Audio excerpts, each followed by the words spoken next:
And also, we have support. All of you all that are in the room, y'all are supporters. Y'all love us. Y'all want to help us. But a lot of times, y'all are ill-equipped to help us. Y'all don't know what to do. And family members either go from 0 to 100. Y'all are either ambivalent and just keep your mouth closed, or y'all go off. And because y'all don't know what to do, because this thing is so traumatic. And I know y'all didn't come here for this, but you are as sick as the person that you came here to see. Did y'all know that? Because this thing called addiction is contagious. You start doing and saying some things that you wouldn't normally say or do. You know, we'll make you cuss when you're not a cusser. We'll make you act in ways that's not normal for you to act. So, this is our contract. I have a few blank ones here. Your loved one was supposed to prepare a contract. If they did not, then shame on them. All right? But it goes like this. It says, I, whatever their name is, sincerely commit myself to sobriety and will attempt to do all of the things I know I have to do in order to maintain sobriety. And that's what they're saying that they're going to do. They're going to make this commitment. They're going to do everything that they know to do one day at a time in order to stay clean. And the first thing that we look at, step 1 says that I admit that I'm powerless and my life has become unmanageable.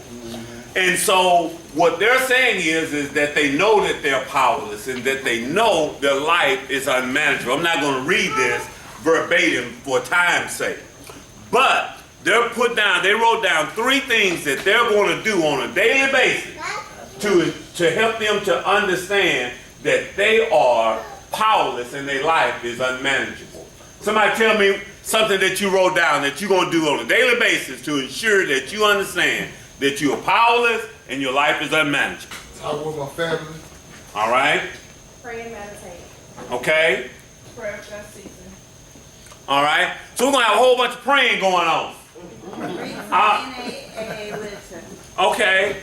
I want to, think about it, family members. When they put down some things, the reason you're here, if it don't make no sense, don't sign the contract. All right? And so if they say, well, I'm going to pray without ceasing. Okay, what exactly do that mean? How is prayer going to help you to understand that you are powerless? Because guess what? I prayed and I still went to the crack house. So just praying ain't enough to stop me from using. I'm going to have to have some more tangible things. I believe in prayer, but I would pray, Lord, help me not to go. Lord, help me to not go to jail on my way. Lord, help the rocks to be good. Lord, help me to not get busted before I smoke. Lord, help me to get some more. I prayed all the way through the whole process. How many of y'all done that? So just prayer ain't enough. So don't go for that. They just gonna pray. Okay, pray. I'm sorry, I didn't mean to say that. I promised I was gonna act right in front of company. Gratitude. We believe that a grateful addict is a sober addict. I believe that one of the main reasons we fall off is we stop being grateful. That's right. The inability to have gratitude. See, when I stop being grateful, I start to take things for granted. I start to become complacent. But gratitude moves me into action, right? And so that's what we have to do. We have to remember to continue to be grateful. And so somebody tell me what you wrote down or your family member wrote down that's going to help them to remember to be grateful on a daily basis. What does that mean? I'm on my sobriety. What does that mean? Going to meetings, talking to sponsors, talking to spiritual advisors. Okay. Somebody else was saying something over there. God's grace, God's mercy. Flush that out for me. What that mean? It means that no matter how bad I've done, that God has forgiven me and given me a second chance. Okay. Sometimes third chance, fourth chance. And how is that going to make you do some things? By actually stopping and meditating on it, reflecting on it, and realizing that there are other ways I could have gone, and that it was only through God's grace that I'm still here today. And that's going to turn into action. Yes, sir. Okay? All right. See, it's a lot of things that sound good in a faith-based environment, you know, that's not legitimate, that you just say, because we can go through every one of these things and say, God, Yeah. Jesus. Yeah. And the saints will say, Yeah. family member, don't buy that. That's right. Don't buy that. That's right. That God. No. What is it? See, I can be grateful and say God and not get up and go to a meeting. That's right. I can say that and not call nobody. That's right. Because guess what? We have the kind of relationship with God that he is, my pastor say, nothing but a cosmic bellhop. Yeah. I will use him when I'm in trouble. Yeah. And as soon as I get out of trouble, I stop using him. Yeah. So I guess, Jordan, I would say, how you going to remember to pray and remember to be grateful when everything is all right? Wow. That's the question. Wow. So reflecting on it, by not forgetting, conscientiously making a decision not to forget when things go good, as opposed to only using them when things go bad. Thanking him rather than asking him for it. I don't think we can do that by ourselves. That's right. I need to be in a relationship with people to help me to not forget. That's right. Because when I'm by myself, I think I deserve it. Yeah. Yeah. And plus, I am perfect when I'm by myself. Yeah. Yeah. When I'm riding in my car, I am perfect. Yeah. It's only when I run up against you humans that I get to see me. That's right. That's right. I win every argument when I'm by myself. Yeah. I can justify everything that I do when I'm by myself. That's right. So just me and God alone don't work, brother. You got to get some people. Now, them people that drove down here from Mississippi, they can help to remind you. Family, if they can't do nothing else well, they can remind you of your wretchedness. That's right. And they do it well. Yeah. All you got to do is just get around them. They'll let you know. Yeah. They remember dates, times, everything. They can tell you.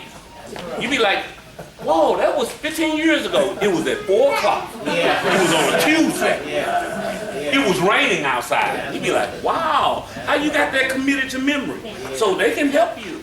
That's what, you need them too, not just God. That sounds good in church, but that, we ain't going for that one. That's right. Support group. Y'all, what we teach them inside of their binder, we say that they are supposed to have a support network. That's where y'all nice family members come in. Your support network is a group of people who support you in your recovery, but they not necessarily in recovery themselves, all right? Then you have a support group. That's a group of people that are in recovery that support you in your recovery. Then you need a prayer partner. Yeah. Then you need a sponsor. Yeah.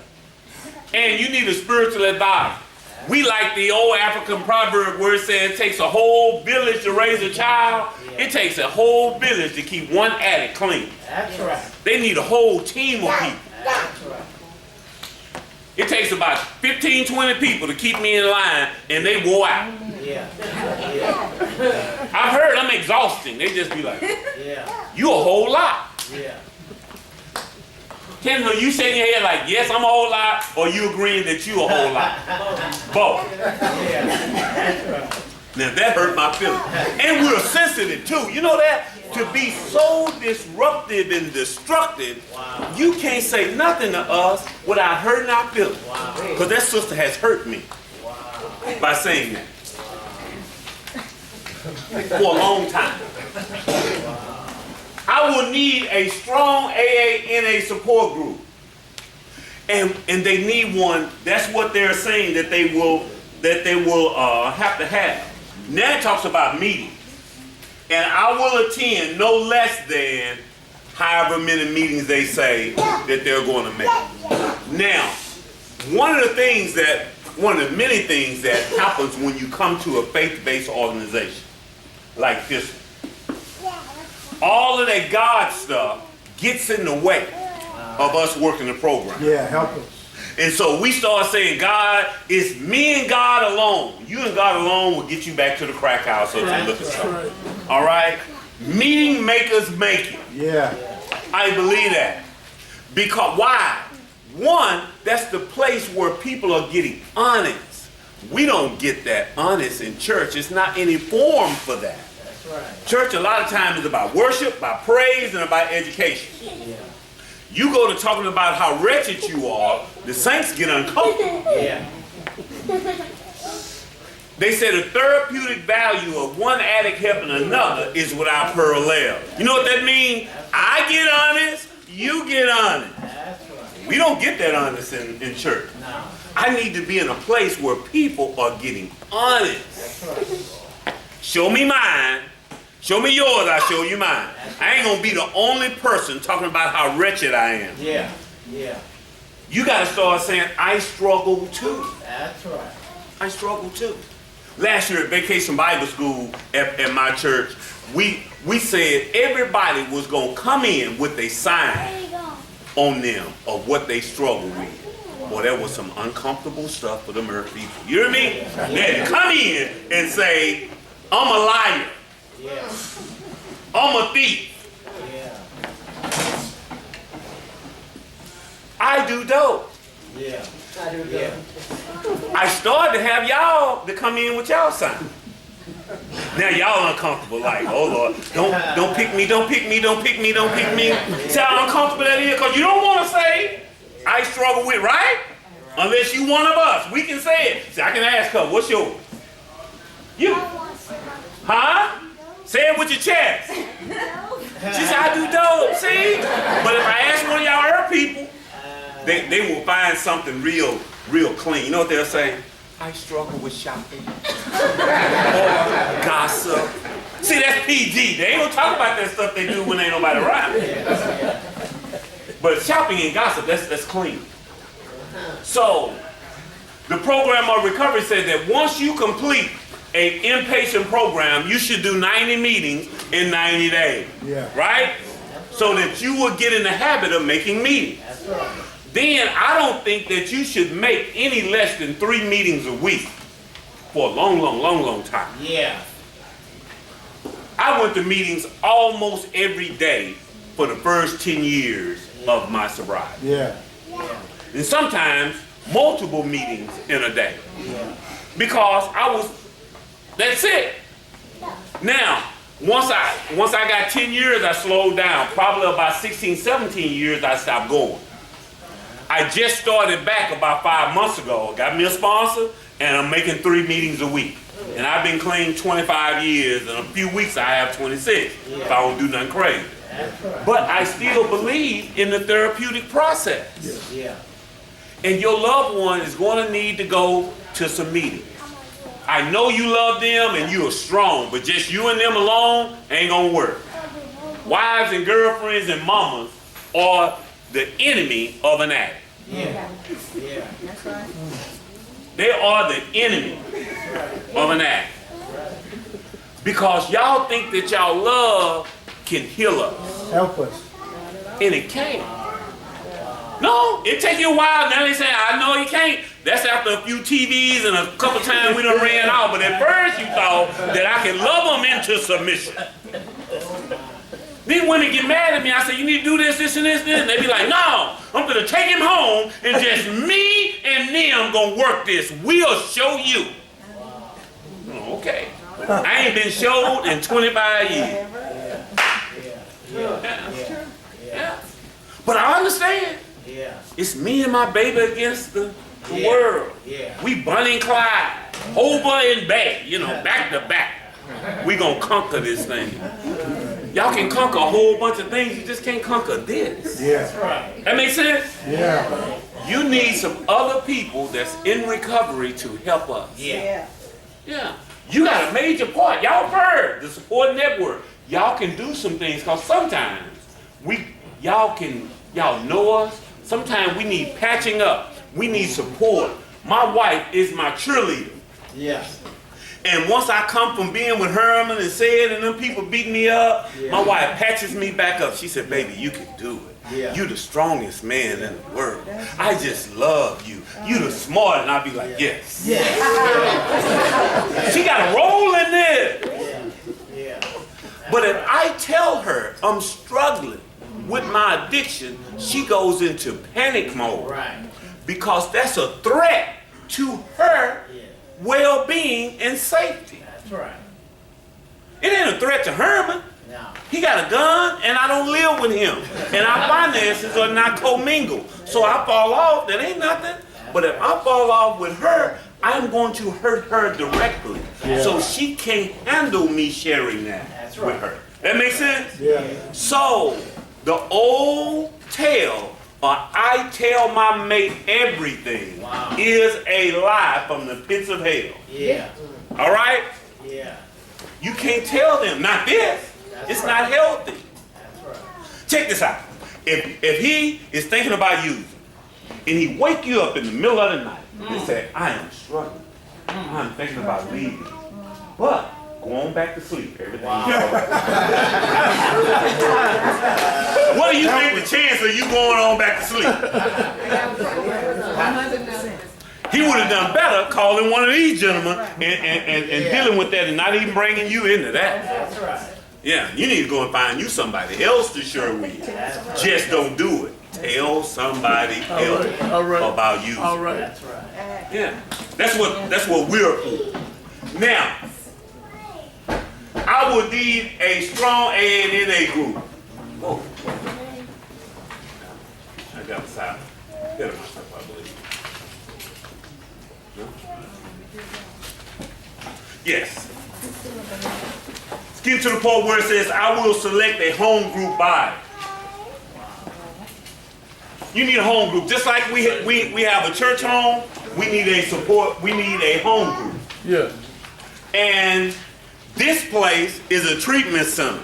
It can't be your home group. Yeah. You need to go out there and work a traditional AA and NA program, whichever one you choose, and get you a home group. Now, I would advise you to get a church home too. But we're not in here trying to lead people to Christ today. We're trying to help addicts to stay clean. Yeah. So you need to get you a home group. Yeah. Like Cheers, it said where everybody knows your name. Go to a group where everybody knows you. They know your issues. All right? Now, it moves to going to meetings. It's amazing. We can go to the dope house by ourselves, but we real uncomfortable going to meetings by ourselves. Yeah. And that's why I put this in here. It says, if I cannot find someone to attend the above meetings with me, I will go by myself. There's always somebody there. Yeah. When we stop using, we get real shy and unsociably unmanageable and uncomfortable, and we scared to go to meetings.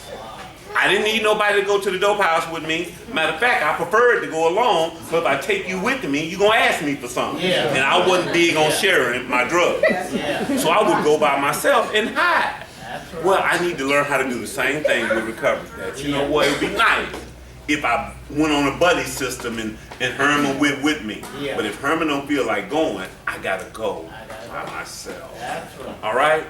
Now, there are open meetings, family members, and closed meetings. Yeah. It's all right for you to go with them every now and then, but you can't be the taxi driver and the Uber driver that every time they want to go to a meeting that you got to take them. That's right. Then y'all are handicapped in this process. They just got to go and don't take them. They ain't got no car catch the buck. That's right. But they got to learn how to get there on their own by themselves. Because you can be loving and it turns into you being an enabler. And we don't want to do that. They got to learn to do this on their own. And we are good at making excuses and all of that stuff. You got to say, no, you'll be all right. You know, but it's an hour drive there on the bus and an hour back. And I just don't, okay. You be all right. You made this commitment. What you have to say is, family members, is this. I am going to support you in your recovery. But this time, I'm not going to wait on you to do all of the crazy stuff before I step back. I am stepping back if you don't do what you signed on this contract. I'm not gonna wait till you steal a TV this time. I'm not gonna wait for that. You got to go if you don't do what you said you were going to do.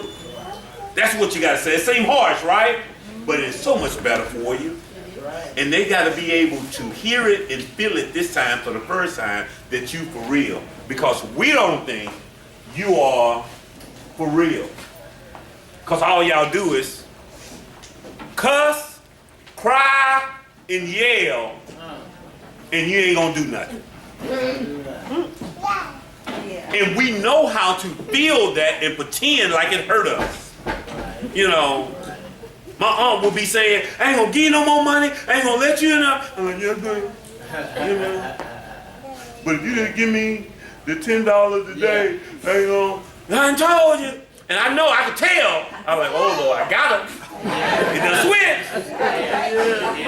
I'm finna get it. And she give it to me and I walk out, dry them tears like Denzel Washington. Them wasn't real tears. I'm crying and I'm broken. I'm just trying to get that money. I don't care nothing about all that stuff that you said. The only time that bothers me, when I got from 1 month to 9 months clean, and I'm actually staying clean, and you point out the error of my ways, I am broken.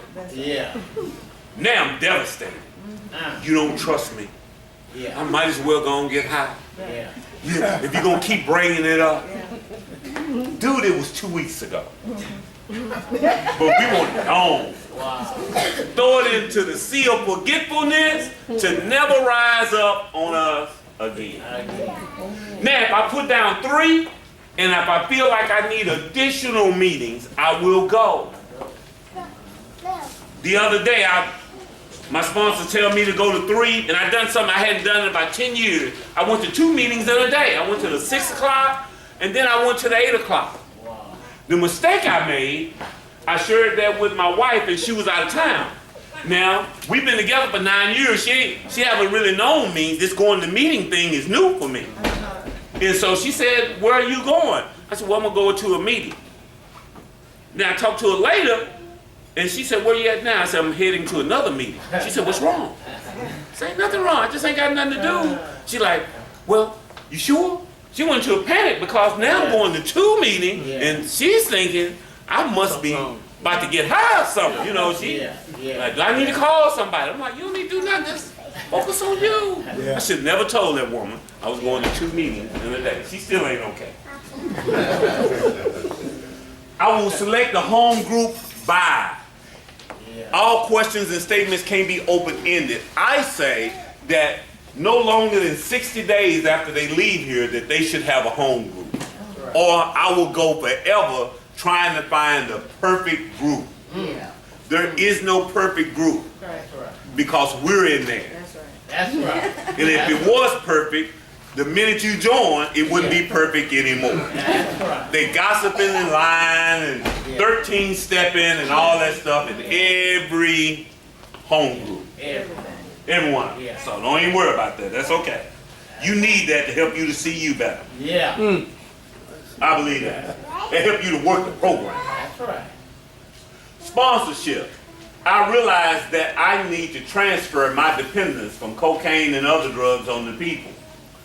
I will accept responsibility for initiating daily contact. This one right here gets us in trouble. We think it is our sponsor's job to call us. It's my job to call my sponsor. Now, it would be nice if every now and then they call and check on you, but that's not the dynamics of the relationship. And we don't know how to be consistent. We'll say, my sponsor don't care about me because they not called. No, I call my sponsor.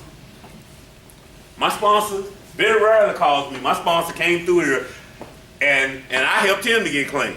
I got 25 years clean, he got 3. Got me a new sponsor because I wanted to get me somebody that I have a fresh look at this thing. You know, and a lot of the stuff that I tell him, he can't necessarily help me, but that's okay. His job is just to take me through the steps. That's all right. And he's doing that, and he been my sponsor for 90 days, and that gummy, we ain't got to now step yet. He taking me line by line through reading. I'm like, I'm scared to ask him, man, are we gonna ever get to a step. That's right. But we ain't got to it. So I ain't gonna ask no question because I know he wanna check me and let me know he in control. And so I don't ask him no question. I just meet. Yeah, he gonna get me. You know, because he still got some resentments from when he was here that he want to get me. So That's right. That's right. I will continue to work on the 12 steps of NNAA. If I do not have a sponsor, I will obtain one by. Same thing. Yeah. I think they should not be away from here no longer than about 60 days before they have them a sponsor. They really need to get them one before they leave. Yeah. But it's the same thing. There is no perfect people. You can get a temporary sponsor. That's right. You can find one and say, you know what, man, I need some covering is what they say in church. And I don't want to be out here alone, so I need somebody to cover me. So will you be my temporary sponsor until I find somebody? 'Cause I need somebody that I can call, because what we'll do is I'll call you Yeah. and you'll say you need to do this. Click. I'll call you. And you don't say what I want you to say, then I hang up in your face. Then I call you and you'll co-sign, then I go with what you say. That's when I need one person that I run my stuff by.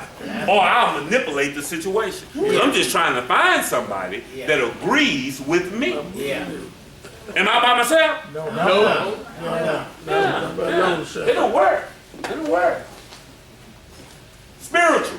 Anytime that I am not comfortable with my sobriety, I will realize I am not working an active spiritual program. That's right. I will change this condition by. Now, this is not Bible and all of that. There are spiritual principles in Narcotics Anonymous and Alcoholics Anonymous, all right? So if the only thing that you're going to do is I'm going to read the Bible, I'm going to do that, you may be missing out on it. There are some things, honesty is a spiritual principle. That's right. And lying will get me out of fellowship with my higher power, right? That's right. So sometimes I just need to get honest. I might need to be open-minded. I need to become willing. Yeah. Try them. The big book said that those three are indispensable. That's right. Honesty, open-minded, and willingness. Those are spiritual principles. Whoever phone that is wants to go to the hill. Yeah. Yeah. That wasn't mine. See? That's lying, right? Right up here on camera and saying that ain't mine. Right after I talked about honesty. So when we get off, it's because I believe that we are out of fellowship Yeah. with our higher power. Yeah. That we're not practicing spiritual principles. And you need to say, I will change this by, somebody tell me what you wrote. What are you going to do when you find yourself not spiritually fit or out of control spiritually? What you going to do? Be more honest with my sponsor. Say what now? Evaluate choices that I made hindering my spirit. Okay. Anybody else? I'm gonna rework the 12 steps with my sponsor. Okay. Okay. He gonna evaluate his choices. The other brother said he gonna start back through the step process with his sponsor. All right. Okay, I'll take that. I'll take that. One of the things I do that I found, I go back to the beginning of the things that I used to do. When I really get off track, I start going back and say, you know what, let me get back as the closest to primary care living as I can. Yeah. Those things that got me clean in the first place, let me go back to those things. That's it. That's what I try to do. That's right. You know, go back to the beginning. Yeah. Yeah. Because I'm off track. And I'm not, because a lot of times I can tell when I'm off. And sometimes, y'all, it's just you tired. Yeah. That's right. You know, it may not be any sin. It may not be that you are not doing some things. Shoot, this morning, a while ago I said, hey, Steve, man, I ain't ate this morning. It's 11:45. I ain't gonna be able to wait till 1. My tolerance and everything. I'm snapping at people. You know all it was? I was hungry. Yeah. Yeah. Yeah. I needed something to eat. Yeah. I wasn't out of it. Now maybe y'all can find some scripture and say, well, you ain't taking care of the temple and all that stuff. But if you get away from just being so holy, hell, I just needed something to eat. Yeah. Yeah. That's what it was. Yeah. Sometimes I'm just tired. I need to go somewhere and sit down and give me some rest. It's not a bunch of sin. It is, y'all, this one, taking care of yourself, and we'll talk about it a little bit more later on, that a lot of times it's simple Yeah, Our country has moved, most of the people are working 60 hours a week. yeah, And if you're doing that, then you gotta go to meetings, and then you gotta do the other stuff. A lot of times you're just tired. Tired. Most of us in here are tired. Tired, not tired. yeah. It's a difference, right? Tired is something else. Physical. I have to have sobriety to be healthy. Yeah, I have to be healthy to have sobriety. that's right. Recovering and maintaining physical health is a part of the total recovery process. That's right. I will do the following on a daily basis to ensure my